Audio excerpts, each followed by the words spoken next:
The change to the Form 1099-K threshold requirements is about to make a lot of people happy this year.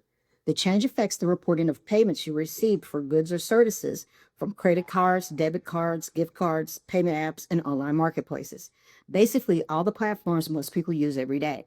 And in this video, I'm going to show you exactly how the new 2025 reporting works, and I'll also explain what you should do to avoid paying federal income taxes if you receive a 1099-K you should not have received. I'm not giving you tax, legal, or financial advice. I'm only sharing the new reporting threshold information for federal returns filed in 2026 and beyond. And remember, some states may have their own regulations that are different from the federal ones. First, there are a few things you should know. If a payment is reported on multiple tax forms, like a 1099 miscellaneous, 1099 NEC, or a 1099-K, it should only be included on your 1099-K. To keep things transparent, payment processors, apps, and online marketplaces must file Form 1099-K with the IRS every year and send you a copy by January 31st of the following year. Now, the IRS makes it clear you're required to report all taxable income, even if you never receive a 1099-K. That means payments for goods you sell, even personal items like clothing or furniture if you sell them for a profit, or for any services you provide. Also, here's something important. If you are an independent contractor, every payment you get is taxable unless there's a specific exemption. But let's be honest.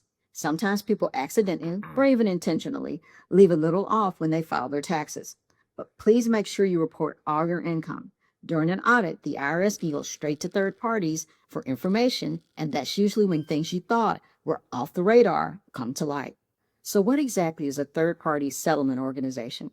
Basically, it's any platform that helps process payments between buyers and sellers, and that includes popular payment apps and online marketplaces. These organizations are often used to handle payments from customers to independent contractors, especially in the gig economy. But the tax reporting regulations don't just apply to big names like Venmo or PayPal. They also cover a wide range of platforms, including online marketplaces like eBay or Amazon, gig economy apps such as Uber and Airbnb, and ticket resale sites like Ticketmaster. Third-party settlement organizations are required to report your payments on Form 1099-K if you receive over $20,000 and have more than 200 transactions in a year. Here's an example. Let's say in 2025, your business gets $50,000 through PayPal, but only has 100 transactions. In that case, PayPal is not required to issue a 1099. Now, flip it. Another business earns $10,000 through 500 transactions. Again, no 1099-K. Remember, both the dollar amount and transaction count have to be met. And if you use multiple platforms, you could receive more than one 1099-K. Plus, please keep in mind, some platforms might still send you a Form 1099-K even if you don't hit the thresholds.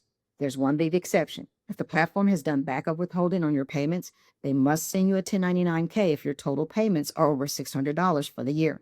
And finally, if your customers pay you directly using a credit, debit, or gift card, you'll still get a 1099-K from the payment processor, regardless of how much you made or how many transactions you had. Unfortunately, sometimes a payment platform will send you a 1099-K for money that isn't taxable.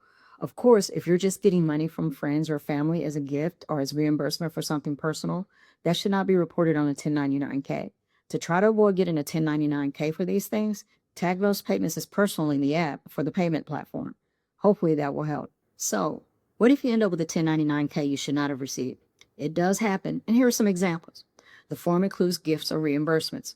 The form isn't actually yours, or it duplicates one you have already received. Here's what to do if that happens. First, reach out to the issuer. Their name and contact info is right in the top left corner on the form. Ask them to send you a corrected 1099-K with a zero amount.